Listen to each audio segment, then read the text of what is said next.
Hi guys, welcome back to Mind and Seek. Thank you so much for joining me again. What we'll do today is do part 2 of the Taoist quotes, and then what I will do is towards the end of the video, I will wrap it up with a small meditation. So I hope you enjoy this, and let's get started on Taoist quotes part 2.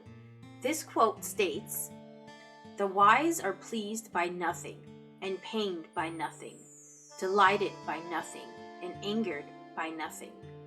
Everything is mysteriously the same. There is no good and bad." Now this quote has a ton of substance and a lot of depth, but unless we understand the fundamentals of enlightenment, it will be too hard to comprehend. So when the wise can come to a place of seeing the world through neutralness, and that it is not black and white, good or evil, pretty, ugly, and so forth, and that our ego projects fears and desires and negativity, and we could come to a place of understanding that fear is not only an illusion, but it is a roadblock. And although we could use fear as a way of physically protecting us from harm, it is not to be used in everyday decision making. So therefore, the wise can finally come to a place of understanding that not only does fear and negativity and external desires do not exist, but that we are in a constant state of bliss. So when we do this homework internally, and it is painstaking, we come to this realization and we go over the bridge to a state of compassion that it is not the general compassion that we know of, but a compassion that lacks the consequences of suffering. So what we'll do is we'll move on to our second quote, and let me read that for you. "There is nothing wrong, everything is right."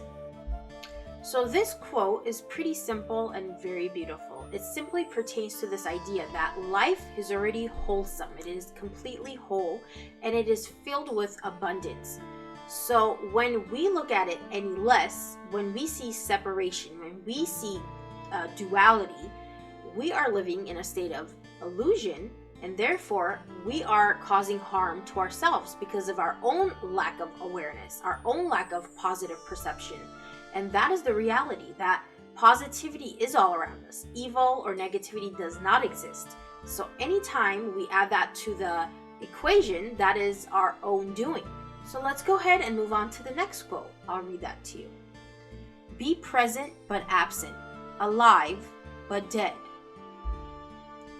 Now this can seem rather confusing. How could we be alive but dead, be absent but present at the same time? Now this quote pertains to us living in the present moment, in the now. And it involves for us not to bring any sort of emotional attachments with us.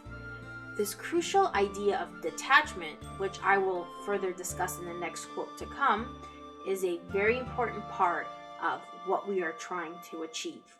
So when we read this quote, it talks about being present but absent at the same time. It is pretty much referring to this idea of always living in a state of freedom, of lightness, not bringing any heaviness or negativity or like a dark cloud over you. So it is that yin yang, it is that beautiful combination, that beautiful balance of be in the moment, be happy with the present, but at the same time, get your mind off things. Let your mind be lightweight and free. So I'm going to move on to my next quote, and it states, "Perfect virtue is compassionate detachment." Now this quote is one of my all-time favorites, and it is an extremely complicated quote because it almost sounds contradictory, right? So how can we have compassionate detachment?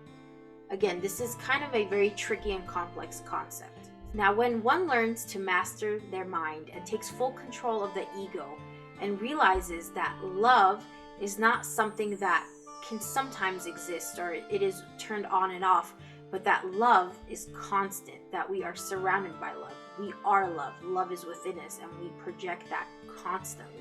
And when we come to a place where we are not controlled and influenced by the outside world, and we do not let fear run our lives, and we find our inner strength and power, and this is when we come to a place of full acceptance and full bliss, and we move to a place of compassion that does not allow any sort of thing to puncture it from the outside. So we are so completely and permanently whole internally that nothing phases us or affects us on the outside. So this is that strange combination of having detachment with compassion, where you are so completely full of love and you have such a deep, profound understanding of love that it is not temporary. It is not a emotion that takes you on a roller coaster ride. It is not up and down and turned off and on. It is something that is so profoundly permanent within you, and you are that.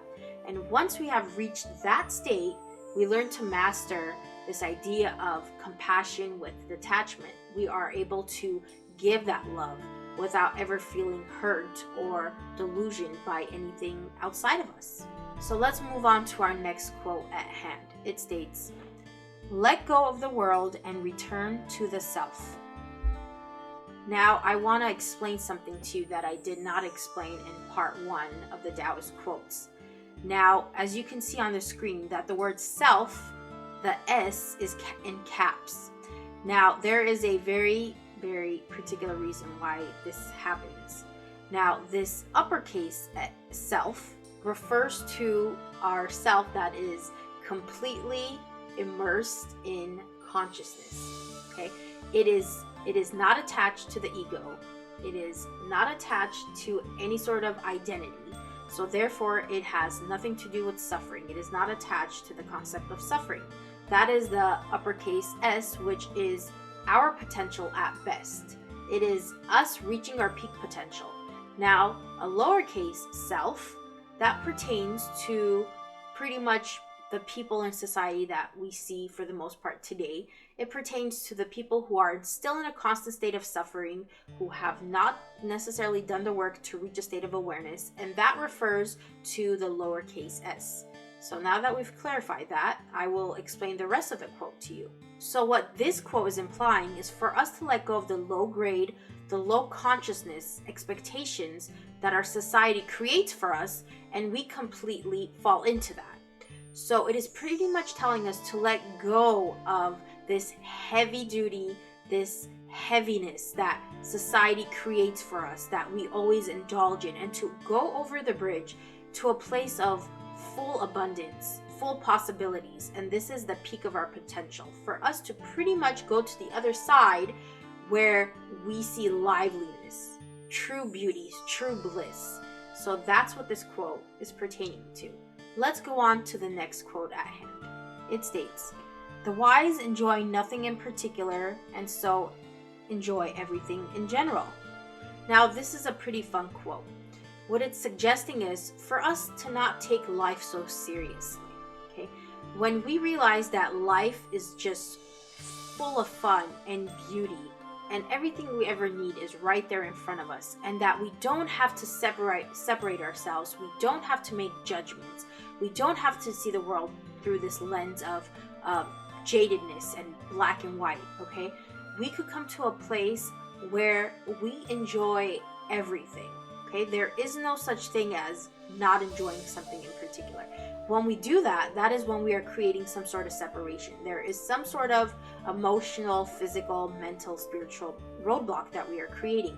So when we lift that roadblock and realize that everything is okay, everything's going to be okay, we are so happy living in this moment, we can just let go and enjoy life as it is. Now, this next quote, I love it so much. And it's definitely one of my favorite quotes. And it states, "The wise shine without dazzling." Now, this quote is pretty self-explanatory. So when do people want to shine? When people are insecure, they have this great need to show off, to show something on the exterior to kind of compensate for what they lack in confidence. And this pretty much states that the wise, they already know they've come to a place of such acceptance, such peace, such enlightenment, that there is no need to demonstrate this on the outside. When you have something that's so clearly developed and evolved within yourself, that will naturally shine on the outside. Everybody will take to it like a domino effect because it's infectious, it's inevitable. So I just love that quote, and it really, really touches on something so wonderful. Now these two quotes I'm going to read back to back because they're pertaining to desire, and it is definitely one of the most important quotes we have for today, and I will read them back to back to you and then go into detail about what they represent. Those who understand the nature of consciousness see desires and fears as external. And let me move on with the next quote. The essential nature of water is clear, but mud pollutes it. The essential nature of a human being is peaceful, but desires pollute it. Now, if you remember one of my older videos where I specifically talked about desire and its dangers, I want to clarify exactly what desire does. So desire is projected through our egos. Desire gives us this idea that life is just not enough. We need more of this, we want more of that, and if we get that, we will be much happier. Now, we know that this is not the truth, okay? Desire is a big illusion. What we have and everything we need, we have in this moment. We have to not confuse necessity with desire. Necessity is fundamental. We need that in our everyday lives, right? Shelter, food, water, so forth. Necessities are what we need. But we cannot see the world through a lens where necessity and desire are parallel, okay? They are not parallel. And it's very easy to confuse for most people because for most people, desires are not necessarily a bad thing. It does not necessarily have a bad ring to it. But for us spiritually, okay, for the Eastern world, desires are very dangerous, and yes, we could call them evil because it is a hole that we dig deeper and deeper and we try to fill, and ultimately it never gets filled. So therefore, it is crucial for us not to indulge in desires and understand that we have everything that we will ever need in this very moment, in the now. So therefore, desire pulls us out of our peacefulness and clarity and pushes us into this muddiness hole that we can't get out of. So we need to pull ourselves out of that hole in order to see the light, that everything we need, all the necessities we have right in this very moment. Now we will move on to our very last Taoist quote, and after that, we will go into our meditation. So let me go ahead and read the last quote. In conflict, it is love that wins. Love is the strongest protection. If you have love, it feels as if heaven itself is keeping you safe. This quote truly brings tears to my eyes. Every time I read it, it really fills up my heart. Now in Eastern philosophy and spirituality, what the biggest goal here is to realize that love is the ultimate greatest power, that no greater power exists. Love should be the ultimate standard. So anything less of that is just not good enough. So if we are not living in a constant state of love, or if we are not aspiring, if we are not reaching towards love, we are not living life correctly. So this quote, it is suggesting that if you have love on your side, if you open your eyes and realize that you are love, that love is on our side, that we are abundance, that we love reaches everybody, love is universal, love is infinite. And once you feel that to your core, you truly feel like you are invincible, that nothing can harm you. And that is the truth. Even if something physically, God forbid, harms you or emotionally, love can truly transcend all of that. Love is much more powerful than death. Love is much more powerful than disease. Love is much more powerful than disorder. So it truly feels like heaven itself is protecting you, because love is the ultimate armor and powerful force, and there's really nothing beyond that. Now, with that said, I'll wrap up the quotes and we will go into our small meditation. Now, before we begin our meditation, for those who are not familiar with meditating, who've never done it, or those who have done it and are pretty experienced in it, we all understand the fundamental reason why we meditate to begin with. We meditate to clear our minds, to reach a state of clarity and peacefulness, and to kind of get away from the everyday external chatter. And it is a great method to calm our nerves and to kind of disconnect from the chaos that we experience on the daily. Now, and if you have never meditated, that is quite okay. It is not as intimidating as it may sound, you know. And once you get into the groove of doing it, you realize, wow, this is pretty easy, and it almost feels like second nature. So, what you want to do is find a position that's comfortable. And sitting on the floor with your legs crossed, even though that may seem like the traditional position, that does not have to be. Okay, you could meditate laying down, you could meditate sitting in a chair, but what we want to accomplish is we have to have our bodies feel comfortable and relaxed. So what you want to do, we'll start off today with a sitting meditation, and we will go ahead and begin that. So what you want to do is you want to sit on the floor with your legs crossed, and if you can, put your toes facing inward on top of your knees. And if that's uncomfortable, that's okay to just sit regularly, crossing. And what you want to do is you want to place your hands on your knees and have your palms facing upward on top of your knees, okay? And you want to sit in a position where your back is straight, leaning up.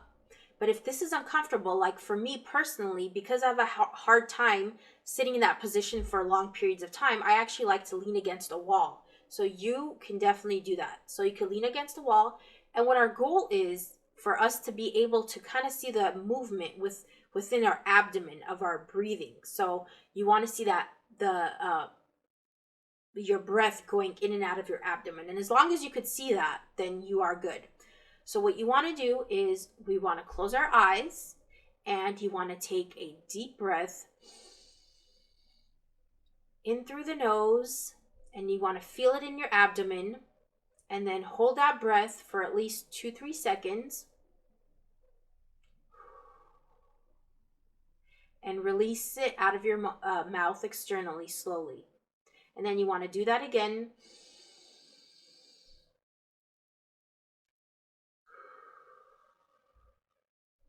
So we want to go ahead and start doing that. And mentally, what you'll notice is you'll notice your thoughts eventually coming in. And this is inevitable, right? We have constant chatter going on in our minds. And when you have that, that's okay. You might have this big urge and temptation to want to resist or block it off. What we want to do is not resist and block it off, okay? It will take that much longer for you to actually not have any thoughts coming in that way. What we want to do is, I'm going to teach you the technique that actually works the best for you to shed some awareness on your thoughts, and then stabilize them where they're not coming in at such a chaotic pace. And then you could have a mind full of stillness and quiet. So what we want to do is, while you're breathing and these thoughts come into your mind, you want to internally tell yourself, thinking, thinking, thinking. You don't want to say that out loud. You want to be saying that internally. And then when your thoughts turn into something specific, like the details, like you're thinking a happy thought, right? Don't focus so much on the details of that happy thought, but tell yourself again, happy, happy, happy. So we want to identify the feeling behind the thoughts, not the thoughts itself. And then let's say your thoughts move on and they clear away, and then they come back again, because it's bound to happen. Now let's say now you're feeling some resentful thoughts, some anger. What you want to do again, don't focus on the detail of the angry thought, but on the emotion behind it. So when we feel it, you say angry, angry, angry. So now what this technique is doing, it's creating this layer of awareness that's sitting on top of your thoughts. So you're not indulging in your thoughts, right? You're shedding some awareness on top of your thoughts, and you are stabilizing them. So what this will do is it will allow your mind to really calm down. You will notice over time of doing this that your mind actually starts becoming much more quiet this way. Your thoughts are not racing, and it's not creating a lot of conflict between your meditation session and your emotions and stuff. So that is basically it. So if you could do that for 20 minutes. Some people meditate for an hour or two. It really depends on how much time you have, how much time you want to dedicate to doing this. There is no perfect position of meditation. However, you do want to be relaxed where you don't have so much outside distractions. That definitely helps. And yeah, just take those few minutes out of your day and try it out. I hope you truly enjoyed the Taoist quotes and the small meditation, and hope to see you again very soon.